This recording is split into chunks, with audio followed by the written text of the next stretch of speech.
저는 제 얼굴이 이렇게 생겼지만 저는 공포 영화를 매우 싫어합니다. 저는 이렇게 공포 영화를 이렇게 깜짝 놀라는 것만 봐도 이렇게 눈을 가리고 영화를 끝까지 보긴 보지만 거의 영화관에서 이렇게 밑으로 기어 들어가다시피 하면서 영화를 이렇게 보긴 봅니다. 그런데 잘 생각해 보면 이 공포 영화를 어쨌거나 그렇게 끝까지 보다 보면은 그래도 이 공포 영화라고 할지라도 그 영화가 주는 감독이 그 메시지를 전달하고자 하는 그 의미가 꼭 들어 있었습니다. 혹시 생각나시는 공포 영화가 있으신지 모르겠지만 저는 예전에 어린 시절에 한창 무서워하면서도 봤었던 공포 영화가 하나 있었는데 그건 전설의 고향. 다들 아시죠? 전설의 고향. 되게 지금 보면은 너무 유치합니다. 제가 이 설교를 준비하려고 한번 유튜브에 검색해서 찾아봤는데 지금 보면 너무 유치하지만 그 어린 시절에는 왜 그렇게 무서웠는지. 그런데 그 전설의 고향이도 나중에 생각해 보면 의미가 있더라고요. 예를 들면 이런 겁니다.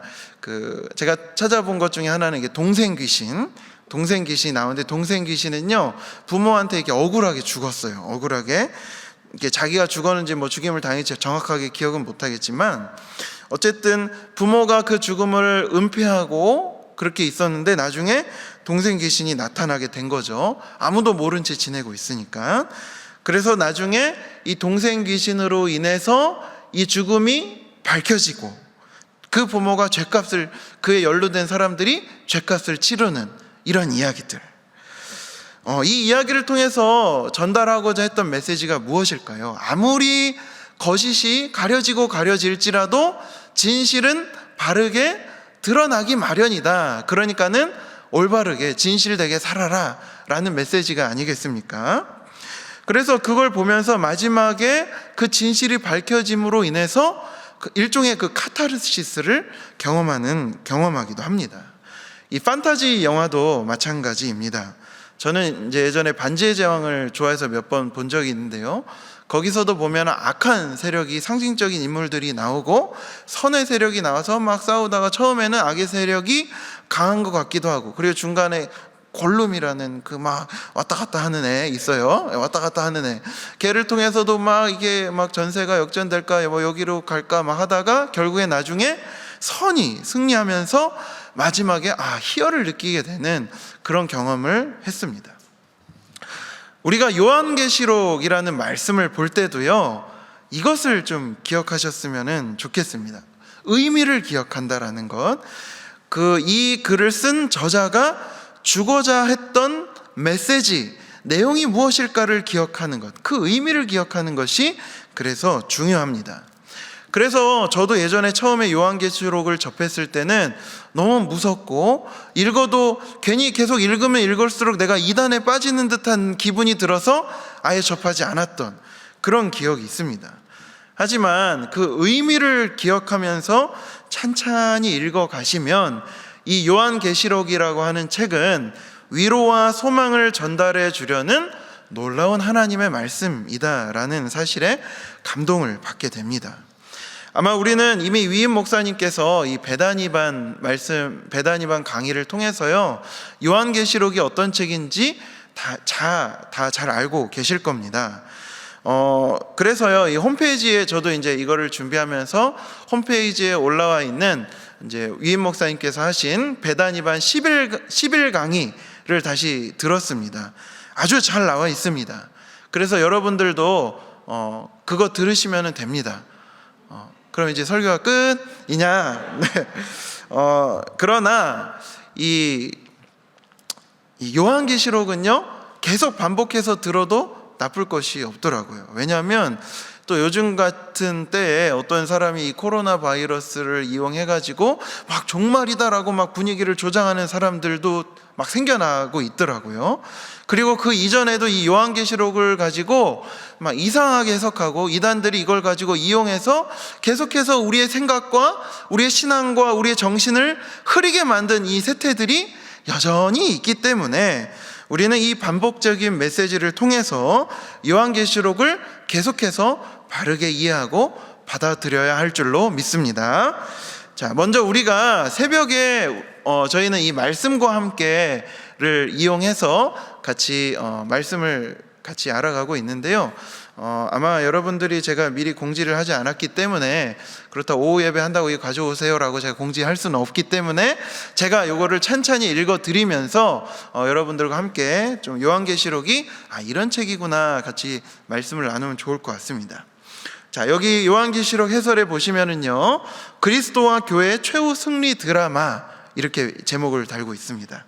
성경의 마지막 책인 요한계시록은 우리가 알고 있던 대로의 무서운 심판과 종말의 책만이 아닙니다. 그보다는 위로와 소망을 주고자 하는데 더 큰 목적이 있다. 뭐라고요? 뭘 주려는데? 한번 다시 따라해볼까요? 위로와 소망. 이 위로와 소망이라는 주제가 요한계시록에서 아주 중요합니다. 제가 좀 전에 공포영화 얘기를 했던 것을 기억해 보시기 바랍니다. 의미가 중요하다. 이 요한계시록의 의미가 뭐라고요? 위로와 소망이다라는 겁니다. 그래서 저는 이따가 이 부분을 조금 더 중점적으로 뒷부분에 말씀을 드리도록 하겠습니다. 사도 요한이 반모섬에서 본 환상으로 기반으로 기록한 계시록은 고난과 박해로 공경에 처해 있는 소아시아 교회들에게 앞으로 일어날 일과 최후 승리를 알리는 것이 1차적인 목표였다고 합니다. 저기 반모섬이 어디냐면요, 저기 한번 보시면 저기 가운데 중간에 조그만 저 섬이 하나 있습니다. 저기가 반모섬입니다. 저기로 사도 요한이 저기로 유배당한 거죠. 유배당해서 저 위에 있는 교회들에게 이제 편지를 쓴 거죠. 자, 그래서 이 승리의 소식을 전달하기 위해서는요, 이 당시에는 로마의 이 통치 아래에 있었기 때문에 로마의 제국의 검열에 걸리지 않게 하는 게 중요했어요.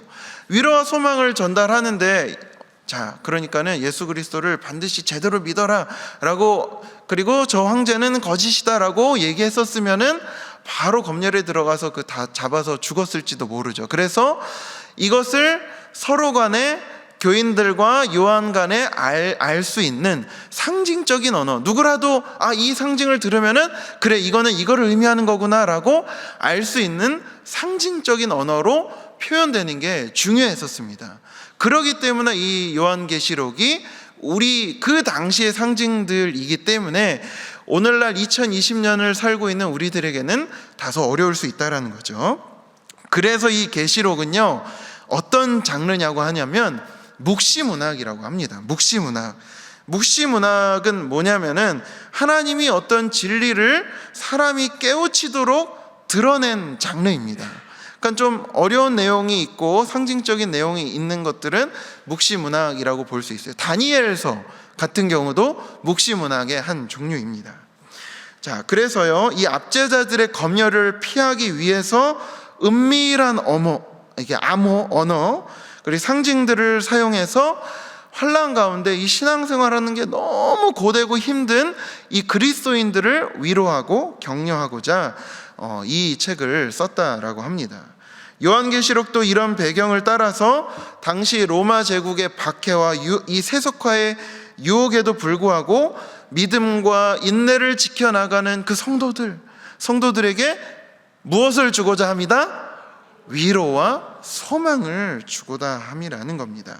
그래서 결국 지금은 짐승들, 즉 권세자들, 힘이 있는 사람들이 득세해서 진실하게 신앙생활을 하는 사람들을 겁박하고 억누르고 힘들게 하지만, 최후에는 진실하게 신앙생활을 하는 당신과 같은 사람들이 승리를 하게 될 거다라고, 새하늘과 새 땅이 내려와 바로 여러분들이 누릴 것이 바로 그것이다라는 것을 알려주고자 함입니다. 그래서 이 요한계시록에 표현되어 있는 미래의 희망은 현실의 세계를 무시하는 광신적 종말 기대와는 분명히 다릅니다. 이 광신적 종말이라는 것은 무엇이냐면, 예전에 그 1999년도에 일어났었던 막 종말을 조장해서 사람들 다 집이랑 뭐 다 팔게 하고, 그 다음에 이제 다 같이 이제 하늘로 올라갈 겁니다 했던 그런 이단들 많이 있었죠. 지금도 있는 줄 압니다. 그런 광신적인 종말과는 다른 책이다라는 거죠. 이것은 철저히 어린 양 예수 그리스도의 궁극적인 승리를 현재의 신앙생활 가운데 어려워하는 사람들에게 보여주고자 합니다 라는 데 큰 의의가 있다는 것을 기억하시면 좋겠습니다. 그래서 이 다음 장에 보면은요, 요한계시록에서 우리가 자칫 오해하고 이해하기 어려운 부분인 666에 대해서 설명을 했습니다. 저는 666 하면 뭐가 생각이 나냐면 오맨이라는 영화 아십니까? 오맨 거기 보면은요 아주 무섭고 아주 그 공포를 아주 잔인하게 이렇게 그렸는데 전 그걸 보면서 요한계시록에 대한 거부감이 생겼던 적이 있습니다. 그러나 잘 아시다시피 666은 누구를 상징한다라는 거죠? 그렇죠. 네로. 제가 말씀드렸지만 요한계시록은 하나의 상징적인 언어가 담겨 있다고 했죠. 제가 여기서 자세한 얘기는 다 못 드리지만 나중에 돌아가셔서 이것을 읽거나 저희 교회 홈페이지에 가시면 11강 베다니반 11강 수요 기도에 있습니다. 거기를 읽으면 더 자세히 나와요. 네로를 상징한다라는 거죠. 네로. 그래서 좀 더 정확히 말하면 그 당시에 네로가 환생한 것 같은 인물인 도미티아누스를 조심하라라는 의미에서 666이라는 숫자를 상징적으로 사용한 겁니다. 그래서 여기 보면은 도미티아누스 같은 네로 같은 사람뿐만 아니라 신앙을 박해하는 국가 권력이라든지 로마 제국을 경계해라 라는 의미로 이 666이라는 의미를 써가지고 이야기를 한 겁니다. 그럼 오늘날 이거를 우리가 어떻게 받아들일 수 있느냐? 여기 보면 이렇게 나와 있어요.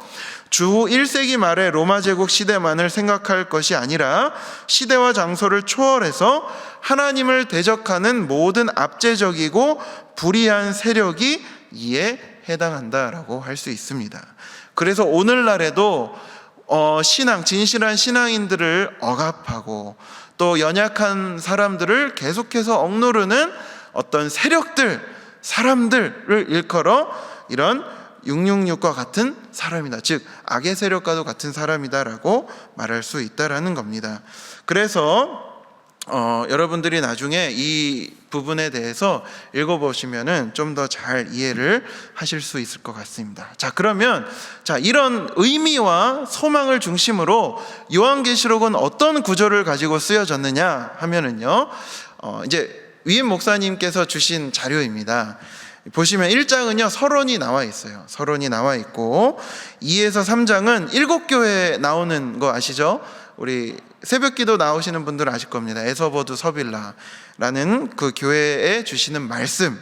4장은요 심판의 주재자이신 성부 하나님. 이 4장과 5장은요 어떤 내용이 나오냐면 천상의 예배가 막 그려지고 있습니다. 너무나도 아름다운 언어로.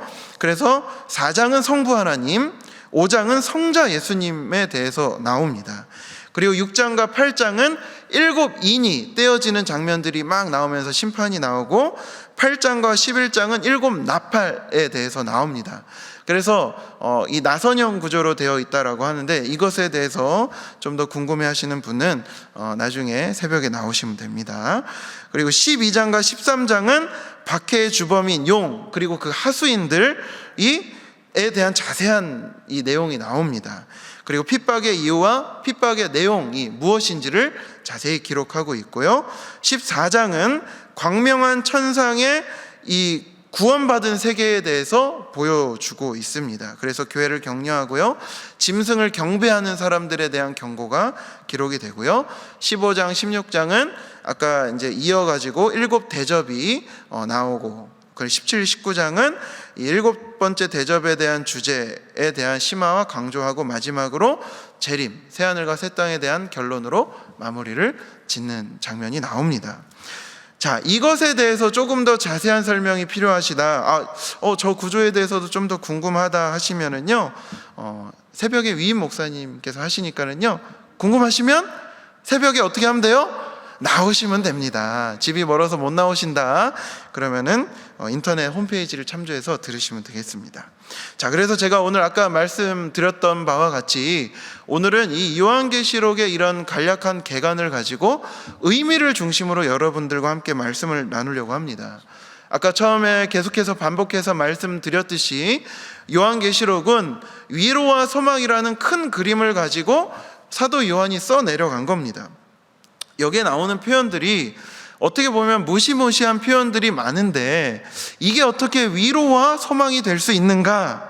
이것이 좀 궁금합니다. 그래서 그 당시의 배경으로 우리가 다시 한번 돌아가야 합니다. 그 당시에 그리스도인들은 예수님을 주님, 즉 왕으로 섬겼죠. 그런데 이 예수님을 왕으로 섬긴다라는 이 신앙 자체가 문제가 되었습니다. 왜냐하면 당시의 황제들이죠. 황제들은 자기가 신의 자리에 놓여 있었기 때문에 자기가 경배를 받고 자기가 높임을 받아야만 했었어요. 그래서 자기를 통해서 이 나라에 사는 사람들은 다 수혜를 입고 있기 때문에 그런 영광과 그런 경배를 자기에게 돌리기를 원했었죠. 그런 나라에서 살다 보니 그리스도인들의 주는 그리스도입니다, 주는 나의 왕이십니다라는 이 신앙 고백이 인정받지가 않았어요. 신이 필요가 없었던 거죠. 그런데 우리가 익히 들었던 네로나 도미티아누스 같은 황제들은 그리스도가 주님이시다, 왕이시다라는 고백을 결코 달갑게 들었던 왕이 아니었습니다. 오히려 예수님의 통치를 받으며 사는 사람입니다라는 고백은 황제에게 불쾌하게 들렸고 그들을 핍박하고 죽일 아주 좋은 거리들을 제공했던 것입니다. 자, 그런데 신앙생활이 이렇게 어렵죠. 우리는 쉽게 이야기하죠. 예수는 주님이세요 라고 얘기한다고 해서 여러분들의 신앙이 굉장히 괴로우신 분들도 덜어 계시는 줄 알아요. 그러나 당시의 그리스도인들은 정말 이 자기의 생명이 걸린 문제이기 때문에 내가 이 신앙을 지킬 만한 이 이유, 가슴에 불타는 이유가 존재해야 버티지 않았겠습니까? 그렇지 않고서는 이 죽음 앞에서 어떻게 자기의 신앙을 지킬 수 있었을까? 자녀가 눈앞에서 죽어가고 부모가 잡혀서 처참하게 잔인하게 죽어가고 고문당하는 이런 상황에서 어떻게 신앙을 지킬 수 있었을까? 한번 생각해 보시죠. 왜 당시 그리스도인들이라고 해서 우리처럼 잘 살고 싶은 마음이 없었겠습니까? 우리도 그냥 편하게 신앙생활해서 그냥 황제가 얘기하는 거 적당히 선을 지켜가면서 신앙생활을 지킬 수도 있었을 텐데 무엇이 그들의 순수한 신앙을 지키게 했으며 도대체 어떤 이유 때문에 황제의 잔인한 무력 앞에서도 묵묵히 죽어갈 수 있었던 것입니까? 요한계시록이라고 하는 이 책이 어떻게 해서 당시 그리스도인들에게 위로와 소망을 전달해 줄 수 있었습니까? 우리가 이 질문을 해결하기 위해서는 요한계시록을 좀 몇 군데 같이 읽어보았으면 좋겠습니다. 먼저 요한계시록 5장 6절을 함께 같이 읽어보겠습니다. 같이 읽겠습니다. 시작.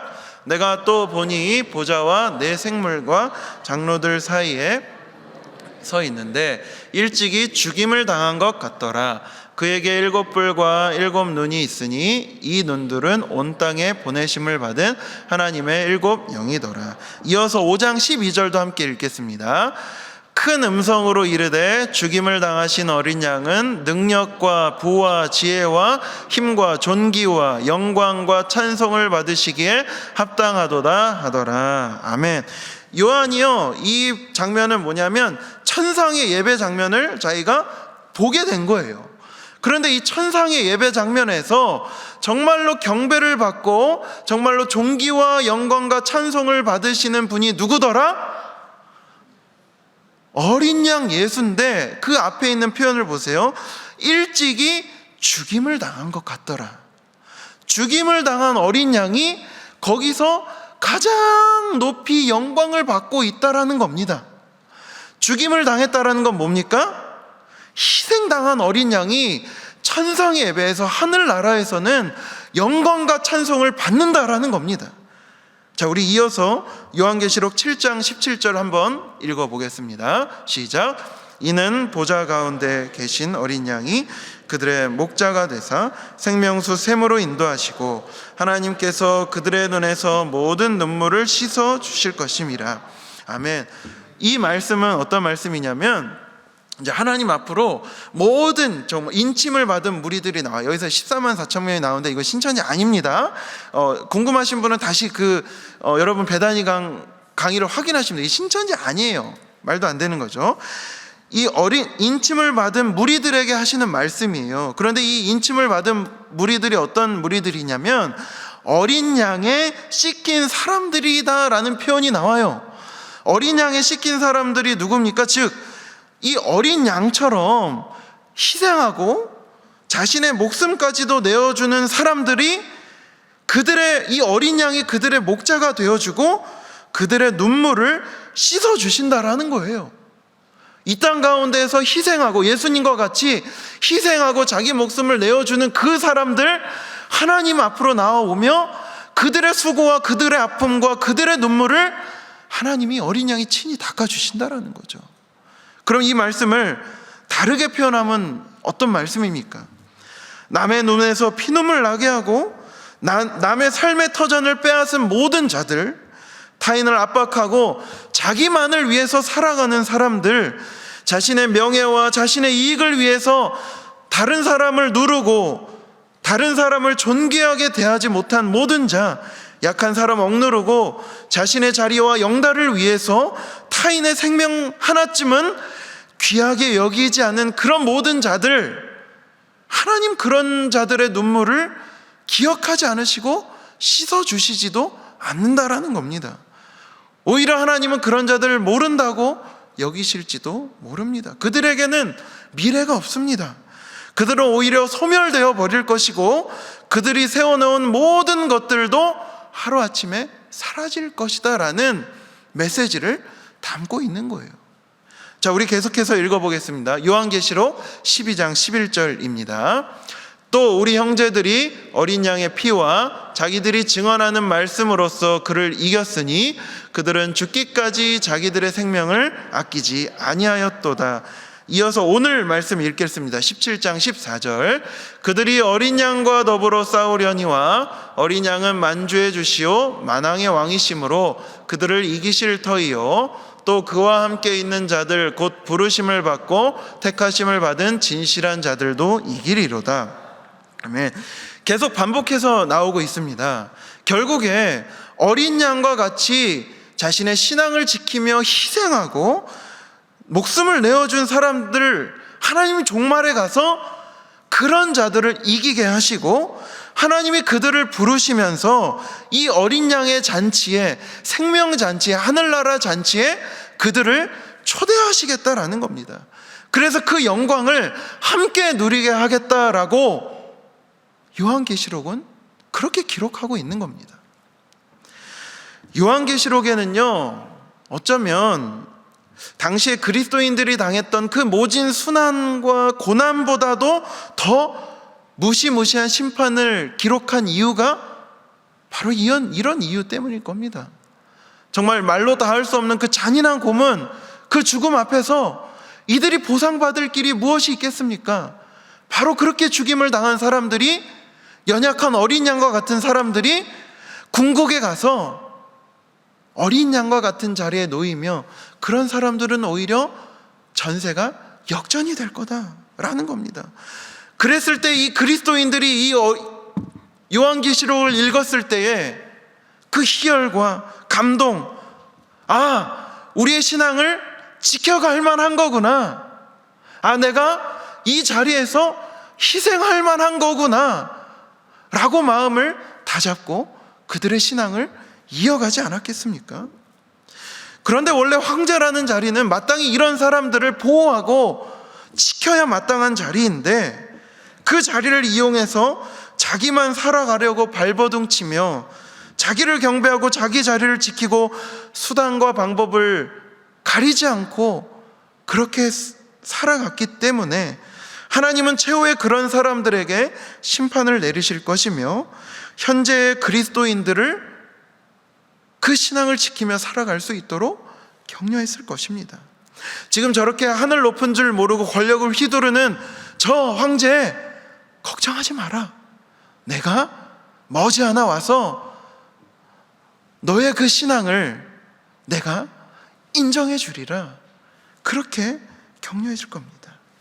삶의 가장 끝자리에 내몰린 그런 사람들이 그리스도인들에게 이렇게 잔인한 행동을 한 그런 사람들 오히려 심판을 받고, 어린 양 예수와 같이 진실하게 정의롭게 사랑을 위해 자기 몸을 내어주고 희생한 그 사람이 하늘나라에서 가장 존귀한 고귀한 자로 대접받고, 어린 양과 같이 그 우편에, 하나님 우편에 앉아서 함께 그 영광을 누리게 될 것이라 라고 강조해서 말씀하는 내용이 요한계시록입니다. 그리고 이것이 바로 어린 양의 승리입니다. 이제 말씀을 맺으려고 합니다. 우리는 요한계시록이 위로와 소망이라는 주제를 가지고 있다라고 말씀드렸습니다. 그리고 그 위로와 소망은 어린 양과 같이 삶의 자리에서 희생당하고 고통받고 있는 자들에게 주시는 하늘의 음성입니다. 그런데 만약에 그리스도를 주로 믿기로 고백하기는 하는데, 그래서 교회 안에서 그렇게 모인 교인들이 희생하지 않고 누군가를 희생시키고 자기는 행동하지 않으면서 남들을 행동하도록 지시만 하고, 다른 사람을, 특별히 연약한 사람들을 깔보고 얕잡아 보며 그 사람의 눈에서 눈물 나게 하는 일들을 계속해서 만들고 있다면, 과연 나중에 가서 어린 양이신 예수님께서 그 사람에게 뭐라고 말씀하시겠습니까? 교회 다니면서도 끊임없이 힘과 물질을 추구하며 살아가는 사람들에게 어린 양이신 예수가 그 옆에 설 자리는 없습니다.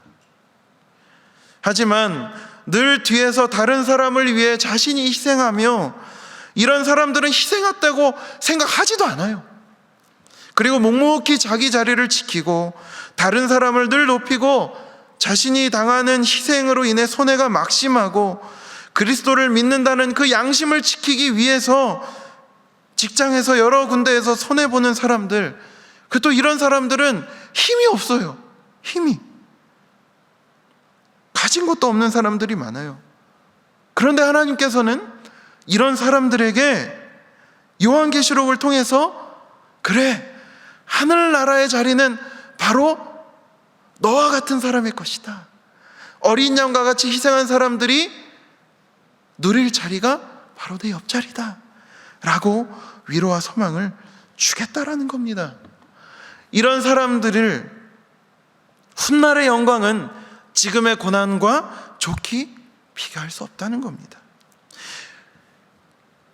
이 사람들의 눈에서 나는 눈물을 닦아주시고 어린 양이 영광을 받는 것과 같이 이 사람들도 그 자리에서 함께 영광을 누리게 될 거다, 어린 양의 우편에 서게 될 거다. 그게 요한계시록이 우리에게 전하고 있는 말씀입니다. 여러분, 우리가 말씀과 함께 사도행전을 다 보았죠. 사도행전도 보시면은 사도들이 무엇을 보았기 때문에 자신의 목숨을 내던지며 복음을 증거하신 줄 아십니까? 이 땅 가운데 희생당한 그 어린 양 예수님이 하늘 보좌 우편, 하나님 보좌 우편에 앉은 것을 보았기 때문에, 아, 나도 이 땅 가운데서 복음을 위해서, 연약한 사람들을 위해서 희생할 만한 가치가 있구나, 그거를 본 겁니다. 그거를 보았기 때문에 성령 충만한 사도들이 마지막에 가서 자신의 목숨까지도 내어주는 어린 양과 같이 그런 삶을 살 수 있게 된 것입니다. 그러므로 삶의 자리에서 언제나 고단하고 희생당해서 몸과 마음이 너덜너덜해지신 혹시 성도들 계십니까? 내 신앙을 지키기에 너무나도 무력하신 여러분들 계십니까? 하나님이 바로 여러분들을 인정하시고 바로 그런 분들이 어린 양의 피로 씻기신 분들이기에 바로 여러분들이, 그런 분들이 하늘나라의 영광을 지금 이 자리에서도 누릴 자격이 되시는 줄 믿으시기 바랍니다. 함께 기도하겠습니다. 하나님, 요한계시록을 통해서 계속되는 하늘의 위로와 소망을 누리게 하옵소서. 그래서 현재의 삶의 자리에서도 그러한 하늘 소망을 붙잡고 지금 나의 이 신앙을 계속해서 이어가게 하시옵소서. 예수 그리스도의 이름으로 기도합니다.